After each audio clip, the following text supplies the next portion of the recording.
ये पत्ते के क्लब चल रहे हैं। पुलिस कमिश्नर ऑफिस के सामने की गली के अंदर चल रहा है पत्ते का क्लब। बेगमपुरा पुलिस स्टेशन के बाजू चल रहा है पत्ते का क्लब। क्यों नहीं देख रहे हैं आप? मुकुंदवाड़ी के अंदर चल रहा है। और अगर अब जब आएंगी पुलिस फोर्स तो हम भी आएंगे और उनको ये कहेंगे कि ये तोड़िए और हमारे साथ चलिए, जरा हम आपको भी टहला के लाते हैं कि कहां कहां पर ये 2 नंबर के धंधे चल रहे हैं।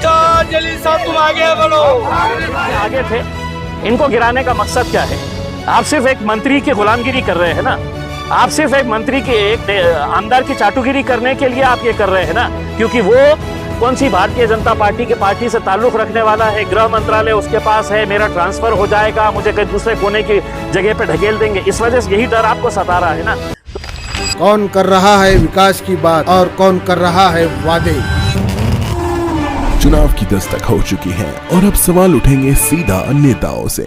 वादों की दुकान चमकाने वाले भी मिलेंगे, लेकिन हम ढूंढेंगे असली विकास के खिलाड़ी। जनता की राय अब सामने आएगी, हकीकत दिखेगी बिना मेकअप, बिना मास्किंग।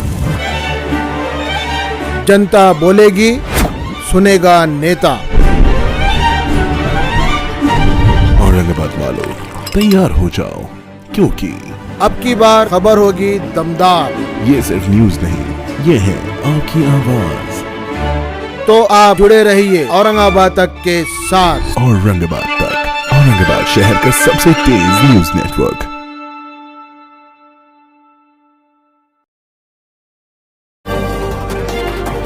देखिए, पुलिस और प्रशासन की गुंडागर्दी अगर देखने का है तो यहाँ पर हमें देखने को मिल रही है। उसमें कायदे कानून सबके लिए बराबर होते हैं, लेकिन किसी एक आमदार के बोलने के ऊपर गोर गरीब लोग जो यहाँ पर अपनी रोजी रोटी मेहनत करके पेट भरने का काम कर रहे हैं, उनको यहाँ पे इस तरीके से बुलडोज़र लाके है तो पूरी दुकानों को ज़मींदोस्त कर देने का। दूसरा ये है कि कोई भी नियम ये कहता है कि अगर आपको अतिक्रमण हटाना भी है तो आपको नोटिस देना पड़ता है। इतने सालों से यहाँ पर ये रोज़ कारोबार करने वाले लोग वो अतिक्रमण को हटाने से पहले आप किसी को है तो अपना सामान तक निकालने के लिए नहीं दिए। और कौन से धन्ना सेठ यहाँ पर काम कर रहे थे, छोटे छोटे, किसी का गैरेज है, किसी की छोटी मोटी दुकान है, छोटा होटल कोई चला रहा है करके। तो मेरा ये कहना है कि ये जो आज के दिन ऐसा माहौल जो तैयार किया गया है कि कोई एक नेता फ़ोन कर देता है कि साहब पूरे गिरा डालो करके, उसमें पूरे ज़मीन दोस्त कर डालो करके, तो क्या प्रशासन की अक्ल नहीं है? पुलिस अपने हिसाब से, नियम के हिसाब से काम नहीं करेगी? या इनके माँ बाप जो बोलेंगे वो उस हिसाब से काम कर देंगे करके? कहीं ना कहीं मतलब ये देखिए, हमने है तो सड़क के ऊपर गुंडों को गुंडागिरी करते हुए देखा है, हम इस शहर के अंदर पुलिस और प्रशासन की गुंडागर्दी हम देख रहे हैं। और इसको कहीं ना कहीं ये ख़त्म होनी चाहिए करके। नियम के हिसाब से आप बोलिए, नोटिस दीजिएगा, उसके बाद देखिएगा हम भी नहीं आएंगे, कोई नहीं आता है उसमें। लेकिन ऐसी हरकतें करना, और अगर हमने आपको अगर बता दें बहुत सारी जगहों के ऊपर जहाँ पर अतिक्रमण है और जहाँ पर अधिकारी आंख बंद करके वहाँ से गुजरते हैं, तो क्या आप उसके ऊपर भी कार्रवाई करेंगे? आप देखिए, ये आप तर्क लगा रहे हैं कि यहाँ पर एक लड़के की हत्या हुई है, जिसने हत्या किया है उसके ऊपर कानूनी जो भी कार्रवाई होनी चाहिए वो होनी चाहिए, हम भी उसकी मांग करेंगे। लेकिन किसी एक की सज़ा आप पूरे गरीब लोगों को दे डालेंगे। जितने गरीब लोग हैं, सारे गरीब लोगों की रोजी रोटी आप ख़त्म कर डालेंगे सिर्फ इसलिए कि एक नेताजी ने तो फ़ोन के ऊपर बोल दिया, उसके अंदर सगड़े लेवल करूँ टाका करके। तो मेरे हिसाब से ये जो चल रहा है, हम पुलिस से, प्रशासन से हम सहयोग करेंगे, हम साथ देंगे, शहर के विकास के अंदर हम कहीं पर भी कोई बाधा नहीं लेकर आएंगे। लेकिन क्या ये प्रशासन को मालूम नहीं है कि सुप्रीम कोर्ट का ऑर्डर है कि बरसात के दिनों में बारिश जब शुरू हो जाती है तो किसी भी तरह का कोई अतिक्रमण नहीं हटाया जाता है? क्या प्रशासन को नहीं मालूम है? ये पुलिस को नहीं मालूम है? क्या हम इनके खिलाफ अब सुप्रीम कोर्ट में लेके जाके कंटेम्प्ट करवाए इसमें कि बारिश के अंदर किसी तरह का कोई अतिक्रमण नहीं हटता है इसमें? ये सुप्रीम कोर्ट ने आपको आदेश दिया है इसमें, तो आप उसका भी उल्लंघन कर दे रहे हैं। इसका मतलब ये है कि आपको ना सुप्रीम कोर्ट से मतलब है, ना आपको अदालतों के कोई फैसले मानना है। आपको आपके जो चंद राजनीतिक पार्टी के गुंडे हैं, वो गुंडों के हिसाब से है तो वो आपको आदेश देंगे और उस आदेश के हिसाब से आप ताता थैया करिएगा सड़क के ऊपर। सर, उधर आगे अगर इस रोड को उस बाजू से मैं कहूँ, कुछ लोगों का मानना है कि हमारे पास में रजिस्ट्री के पेपर है। देखिए, मैं अभी देख रहा हूँ, देखिए इस इलाके के कॉरपोरेटर रहे हैं महापुर डांगे साहब जो है वो यहाँ की नुमाइंदगी करने वाले हैं। आज उनके पास जो पेपर्स है वो पेपर्स बताता है कि वो टैक्स भर रहे हैं। कहाँ जा रहा था टैक्स? महानगर पालिका ही ले रही थी, फिर बिठाया क्यों गया था अगर ये इलीगल था तो? आप यहाँ पर है तो लाइट का मीटर दिए हुए हैं, लीगल तरीके से लाइट का मीटर आपने दिए हुए है, आपने इनको रेगुलराइज। मैं समझ सकता हूँ कि आपको सड़क चौड़ी करने का है, आपको 100 फीट चाहिए। ये लोगों ने यहाँ तक कहा कि हम 100 नहीं 110 फीट दे देते हैं करके उसमें। लेकिन महज आप किसी के बोलने के ऊपर अगर ये करेंगे तो मेरे हिसाब से ये शहर ने इस तरह के घटिया प्रशासन और घटिया पुलिसिंग हमने देखे नहीं थे जो आज हमें यहाँ पर इस शहर के अंदर देखने को मिलती है। कोई नेता कहता है इसके ऊपर केस करवा लो, केस करवा लो। कोई नेता कहता है कि साहब ये पूरे गिरा डालो करके। तो आप ऐसा करिएगा कि पुलिस डिपार्टमेंट बंद कर दीजिएगा, आप है तो प्रशासन का दफ्तर बंद कर दीजिएगा और उन नेताओं के दफ्तर के अंदर जाके बैठ जाइएगा आप। अगर उनका ही हुक्म मानना है, आप कायदे कानून के हिसाब से अगर नहीं चलना चाह रहे हैं तो हम प्रशासन से ये अनुरोध करेंगे। इसके बाद जो भी कार्रवाई कर रहे हैं आप नियमों का पालन करिएगा, क्योंकि नियम आपको भी पालन करना है। ऐसा नहीं है कि नियम सिर्फ जनता पालन करेगी और आप है तो उसका उल्लंघन करते जाएंगे करके उसमें। देखिए बात यहाँ पर MIM की नहीं है। मैं यहाँ पर एक MIM की हैसियत से नहीं आया हूँ। मैं यहाँ पर इस शहर का एक नागरिक जिसने इस जिले का प्रतिनिधित्व किया है। उसमें क्या वजह है कि इतने सारे नेता आज इस शहर के अंदर मंत्रियां हैं, आमदार है, खासदार है, जब गरीबों की बारी आती है तो कोई उठ के नहीं आता है? सबके क्या वजह है बताइए मुझे। देखिए मुझे जितनी जानकारी मिली है, जितने वीडियोस हमने देखे हैं, आप यहाँ का उदाहरण अगर आपको लेना है कि साहब एक नेता ने बोल दिया, चलिए मैं अब आपके जरिए प्रशासन को बोलता हूँ, मार्केट कमेटी के अंदर जो इलीगल बिल्डिंगें बनाई जा रही है, इलीगल कंस्ट्रक्शन हो रहा है, वहां पर आप नोटिस देते हैं कि इसको हम गिराने वाले हैं और इतने दिनों तक ये खेल खेलते रहते हैं कि आज गिराएंगे, कल गिराएंगे, परसों गिराएंगे करके, और आखिर में वो जाकर है तो हाई कोर्ट से जाकर स्टे लेके आ जाते हैं। तो गरीबों को ये मौका नहीं मिलना चाहिए कि साहब अगर आप गिरा रहे हैं तो फिर कानून सबके लिए बराबर रखिएगा। मार्केट कमेटी के अंदर भाजपा के कुछ बड़े नेता उसके अंदर शामिल है, जो मार्केट कमेटी की करोड़ों रुपए की जमीन जो है वो बिल्डरों को बेच रहे हैं, खुद आधा खा रहे हैं, आधा बांट रहे हैं बिल्डरों को। तो उसके लिए कानून अलग है। ये गरीब लोगों की कोई आवाज नहीं है तो इनके लिए कानून अलग है। लेकिन एक बात ये भी समझ लीजिएगा, उसमें अगर गरीब सड़क के ऊपर उतरा तो ना पुलिस काम में आती है, ना प्रशासन काम में आता है। हम आपको एक चेतावनी दे रहे हैं कि इस तरह की ऐसी कोई हरकत ना करे कि दोबारा गरीब को सड़क के ऊपर, क्योंकि वैसे भी इनको आपने सड़क के ऊपर लेकर आ गए हैं। अब इनके पास कुछ चारा नहीं बचा है, इनकी रोजी रोटी का कोई सहारा नहीं है। तो ये अगर सड़क के ऊपर आएंगे तो मेरे हिसाब से अगर इसके बाद जो भी कुछ इश्यू अगर होगा तो यहाँ की पुलिस, यहाँ का प्रशासन और यहाँ के वो नेता जो अपने आप को बहुत तुर्रम खान समझ ले रहे हैं कि हमारी हुकूमत है करके हम कुछ भी करवा सकते हैं, हम एक मर्तबा ये बर्दाश्त किए हैं। दोबारा अगर ये होगा तो हम हर तरह की लड़ाई लड़ने के लिए तैयार है। कौन है नेता? कौन है नेता? के लिए कुछ बात करेंगे क्या? इनके लिए कुछ दीजिए, सुनिए, ये सुनिए आप। नारायण गुचे, अनुराधा चौहान, इन्होंने जाके बैठे ये पूरा सपाट करो। ये तीन आमदार, ये तीनों आमदार जाके बैठे कि ये पूरा सपाट करो, ऐसा करके। आयुक्त तो पहला आया 100 फीट पे, ये कर दिया, उसने मार्किंग कर दिया। बाद में कलेक्टर और CP आया, उसने फिर हम पूरा बुलडोजर चला दो बोले। जब डेड बॉडी ली और जो आरोपी मर्डर करने वाला था, हम भी उसका भी ये करते, श्रद्धांजलि करते उसको, क्योंकि वो भी जब मर्डर करने वाला भी 8-9 घंटे में छूट गया। खाली 9 घंटे में मर्डर करने वाला। ये सरकार कैसी है? लोगों को क्या समझ रही? लोगों को, गौर गरीब लोग का क्या करेंगे आज?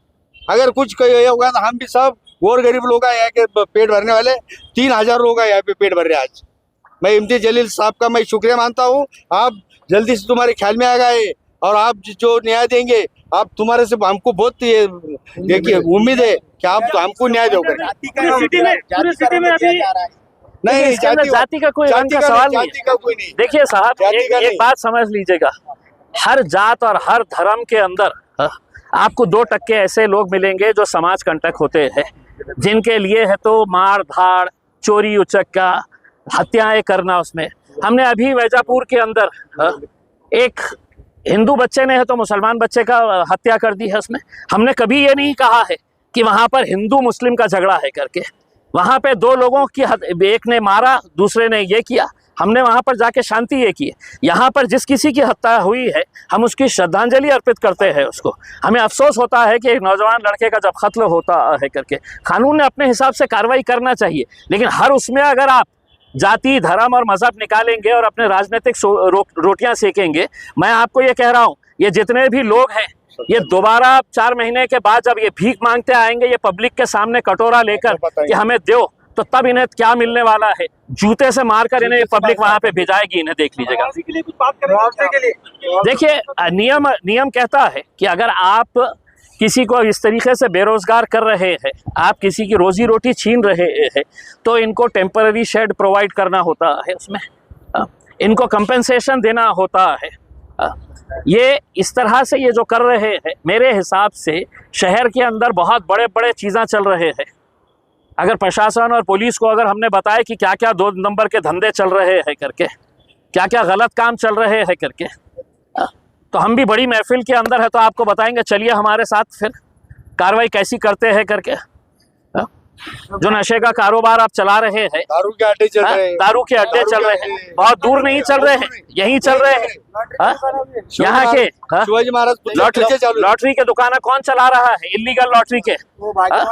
वहाँ पे शराब के गैर कानूनी ठेके जो लगाए जा रहे हैं, उसके ऊपर कार्रवाई क्यों नहीं कर रहे हैं? फिर वहां से आपको हफ्ता मिलता है, वहां से आपको पैसा मिलता है, इस वजह से आप वहां पर है तो कब आंख पे पट्टी बांधकर खड़े हुए है करके। ये सब करिए। पत्ते के क्लब चल रहे हैं, पुलिस कमिश्नर ऑफिस के सामने की गली के अंदर चल रहा है पत्ते का क्लब। बेगमपुरा पुलिस स्टेशन के बाजू चल रहा है पत्ते का क्लब, क्यों नहीं देख रहे हैं आप? मुकुंदवाड़ी में चल रहा है, मुकुंदवाड़ी के अंदर चल रहा है। और अगर अब जब आएंगी पुलिस फोर्स तो हम भी आएंगे और उनको ये कहेंगे कि ये तोड़िए और हमारे साथ चलिए, जरा हम आपको भी टहला के लाते हैं कि कहाँ कहाँ पर ये 2 नंबर के धंधे चल रहे हैं। इम्तियाज जलील साहब तुम आगे बढ़ो, इम्तियाज जलील साहब तुम आगे बढ़ो, इम्तियाज जलील साहब तुम आगे बढ़ो, हम तुम्हारे साथ हैं। पूरी सिटी अतिक्रमण मुक्त करना है साहेब, आम्ही पण सहयोग करायला तयार आहे। आपण है तो पांढरी बा गुलमंडी। मला एक प्रश्न विचारायचा आहे, सीपी साहेब आणि जे प्रशासक आहे त्यांना एक प्रश्न है, मैं उनको एक सवाल करना चाहता हूँ। ये जितने भी पैठन गेट के ऊपर, निराला बाजार के ऊपर, शाहगंज के अंदर जितने भी बड़े बड़े शॉप्स, बने बड़े मॉल खड़े हुए हैं, उसकी पार्किंग कहाँ गई ये बताइए। आपके नक्शे के अंदर है तो वो पार्किंग है। आपका नक्शा सैंक्शन करते वक्त इन्होंने नीचे पूरे जो है वो बताए कि ये पार्किंग की जगह है करके। नक्शा सैंक्शन हुआ, इन्होंने महानगर पालिका के अधिकारियों को हाथ में पकड़ा कि ले भैया तू भी ले ले, तेरा भी जेब हम गर्म करते हैं, और वो पूरा का पूरा। तो अब दिक्कत ये हो गई है कि जहां पर गाड़ी पार्क होना वहां पर दुकान चले गई। अब गाड़ी वाला जब रास्ते पे आता है तो पुलिस वाले आते हैं, बोलते हमारा क्या है। तो ऐसी दुविधा के अंदर डाल दिए है। मैं प्रशासन से साफ तरीके से पूछना चाहता हूं कि मैं आपको बताता हूं कि पैठन गेट के कौन से कॉम्प्लेक्सेस है। पूरा पैठन गेट ले लीजिएगा, पूरा शाहगंज का इलाका ले लीजिएगा, शाहगंज से लेके चौक तक का। आप है तो निराला बाजार का बता दीजिएगा कि पार्किंग ये वो कहाँ पे है करके। तो ये ऐसी जो हरकत है, हम खुद चाह रहे हैं कि शहर का विकास होना चाहिए, लेकिन जब 100 फीट की जगह आपको सड़क के लिए चाहिए, रोड है तो और 100 फीट बढ़ाना है, तो आप ये लोगों को क्यों गिराए हैं? ये तो 100 फीट के आगे थे, इनको गिराने का मकसद क्या है? आप सिर्फ एक मंत्री की गुलामगिरी कर रहे हैं ना, आप सिर्फ एक मंत्री की, एक आमदार की चाटुगिरी करने के लिए आप ये कर रहे हैं ना, क्योंकि वो कौन सी भारतीय जनता पार्टी के पार्टी से ताल्लुक रखने वाला है, गृह मंत्रालय उसके पास है, मेरा ट्रांसफर हो जाएगा, मुझे कहीं दूसरे कोने की जगह पे ढकेल देंगे, इस वजह से यही डर आपको सता रहा है ना। तो बोले नहीं आदेश आ गया है करके। अब आदेश हम भी आपको दे रहे हैं कि चलिए साहब, मुकुंदवाड़ी के अंदर है तो कितने 2 नंबर के धंधे चल रहे हैं, उसको आप कब बंद करेंगे आप ये बताइएगा। आपने इससे पहले कहा था हमारे शहर की पुलिस मर चुकी है, इसको लेकर आप क्या बोलते हैं? शहर की पुलिस मर चुकी है, मर चुकी है साहब। देखिए, मैं आपको साफ तरीके से कहना चाहता हूँ जब पुलिस वर्दी के अंदर पुलिसिंग नहीं करती है और गुलामगिरी करती है तो वो पुलिस शहर के लिए मर चुकी होती है। हाँ, और हमने अपने शहर के अंदर ये देखा है कि एक नेता कहता है कि साहब इसके ऊपर एफआईआर कर डालो। हाँ, 10-5 लोग चले जाते हैं, जिंदाबाद मुर्दाबाद के नारे लगा देते हैं, और पुलिस है तो धड़ाधड़ है तो एफआईआर फाड़ देती है। हाँ, ये इसके अंदर, ये मामले के अंदर देखिए, ये लोग खुद कह रहे हैं, ये जिम्मेदार लोग हैं यहाँ पे। ये कोई भी बड़े बड़े बिल्डिंगा नहीं बनाए थे, छोटे छोटे टपरियां बनाकर है तो ये काम कर रहे थे इसमें। ये एक थोड़ा राजनीतिक सवाल, कल आपके खिलाफ मोर्चा निकालने वाले हैं क्या?